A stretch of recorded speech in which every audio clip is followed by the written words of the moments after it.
How are you doing? Last week we talked about the prophet Elisha and the miracle of the widow's oil. And this week we are also talking about the prophet Elisha, but it's in a different country, in Syria, the country right next to Israel, is where this story takes place. And the main character's name is Naaman, and he was a great military commander in the Syrian army. And in his house was a little slave girl. We don't even know her name. She's kind of the hero of the story, and she starts everything off. And she had been taken as a slave from Israel. Now, Naaman had a disease called leprosy, which gave him sores and bumps on his skin. And it was a really scary disease that just got worse and worse. So that's the background to the story. Now, in the story, there are tons of times when everything changes. And so I'm going to read the story with the words game changer every time there is an event when the course of the story changes. And my assistants, Katrina and Kendra, are going to help act this out. So you can do this at home too. All right. Now, Naaman was a commander of the army of the king of Aram. He was a great man in the sight of his master and highly regarded because through him the Lord had given victory to Aram. He was a valiant soldier, but he had leprosy. Now, bands of raiders from Aram had gone out and had taken captive a girl from Israel, game changer, and she served Naaman's wife. She said to her mistress, "If only my master would see the prophet who is in Samaria, he would cure him of his leprosy." Game changer. Well, Naaman went to his master and told him what the girl from Israel had said. "By all means, go," the king of Aram replied. "I will send a letter to the king of Israel." So Naaman left. He obeyed. Now, fast forward a little bit, and Naaman gets to Israel. He finds Elisha eventually, and he's with his horses and his chariots, and he gets to Elisha's house, and Elisha sent a messenger to say to him, "Go wash yourself 7 times in the Jordan, and your flesh will be restored, and you will be cleansed." But Naaman went away angry and said, "I thought that he would surely come out to me and stand and call on the name of the Lord God and wave his hand over the spot and cure me of my leprosy. Are not Abana and Pharpar, the rivers of Damascus, better than all these rivers of Israel? Couldn't I wash in them and be cleansed?" So he turned off and went away in a rage. Now, Naaman's servants came to him and said, "My father, if the prophet had told you to do some great thing, would you not have done it? How much more then when he tells you, 'Wash and be cleansed'?" Another game changer. So, what's Naaman going to do? He went down and dipped himself in the Jordan 7 times as the man of God had told him. 1, 2, 3, 4, 5, 6, 7, game changer! And his flesh became as clean as that of a young boy. Then Naaman and all his attendants went back to the man of God.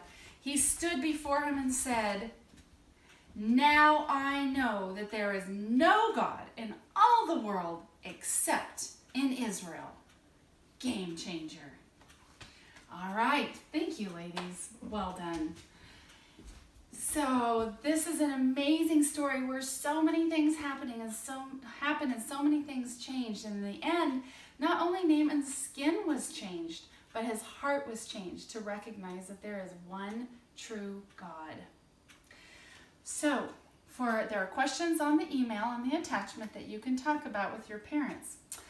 But for the craft, what you'll need is the printout that's attached to the email, or you can draw 2 people of the same size, kind of head to head, so that you can fold them. And what you do is you cut them out, and on the side that has a sad face, you draw some spots, some leprosy spots. And on the smiley face, just leave it empty. And it says you need a cup that you can cut. I have no paper cups in my house. They're actually on my grocery list for this week. So I just took a piece of paper and wrapped it up, and I made brown and blue waves on it because the Jordan River was dirty, so I had to do some brown too.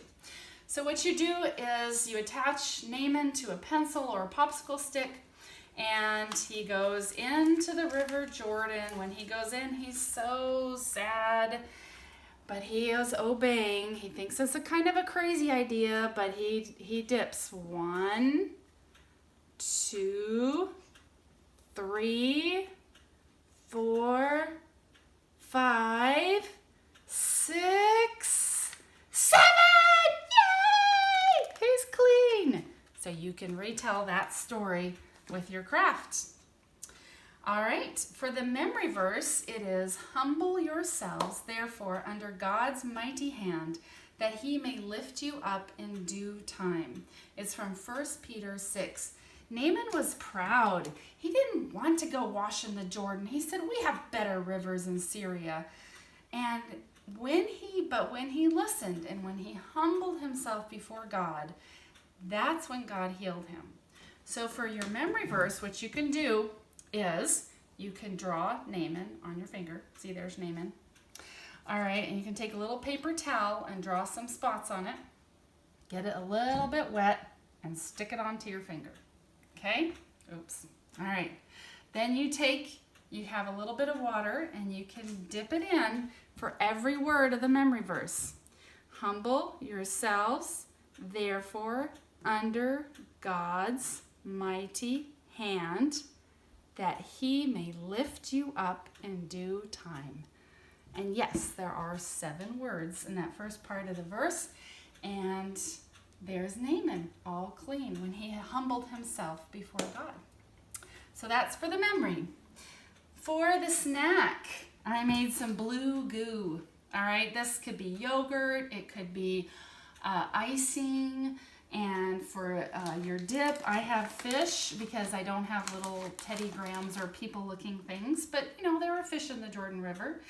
And so you can make some kind of dip with blue food coloring or Jell-O, and you can dip it in and have your snack. Dip it 7 times. All right. Okay, that's your snack. For the game, we're going to go outside.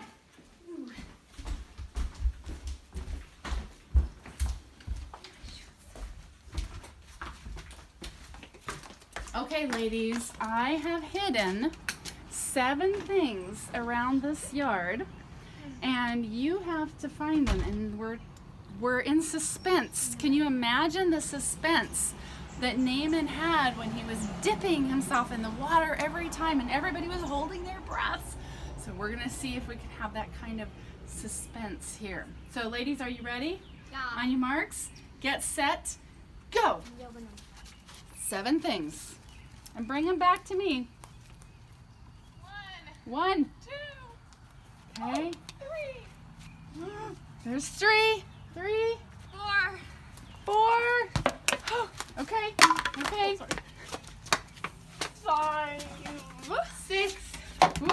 One more.